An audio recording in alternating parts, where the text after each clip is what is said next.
नमस्कार। श्री निराकार आश्रम कुआखिया जाजपुर को आपन को स्वागत करुअछि।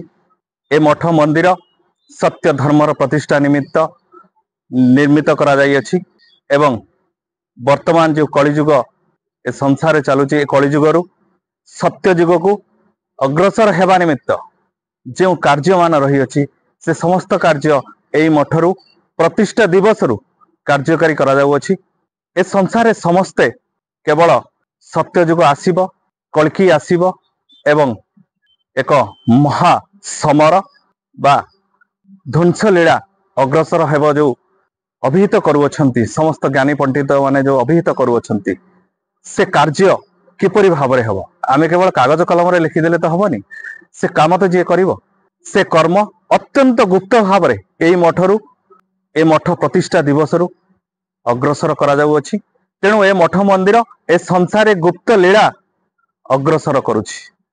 भिन्न भिन्न यज्ञ माध्यम रे भिन्न भिन्न ब्रह्म यज्ञ एवं गुप्त सुधर्मा सभा एठारे आयोजन करा जाई प्रकृत रे शक्ति को आगमन करा जाई ए संसारे सत्य धर्म प्रतिष्ठा निमित्त जो कार्य ताहा अग्रसर करा जाउ अछि।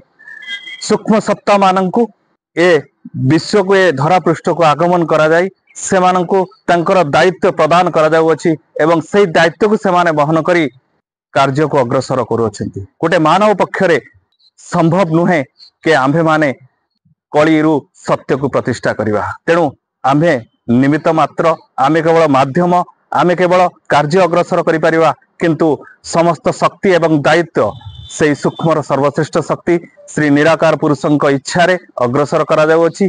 तांकरी मंदिर एइठारे अवस्थापन करा जाई अछि। ए संसार मातृश्रेष्ठ आदिमाता जोगमाया मंदिर ए स्थान रे प्रतिष्ठा करा जाई अछि।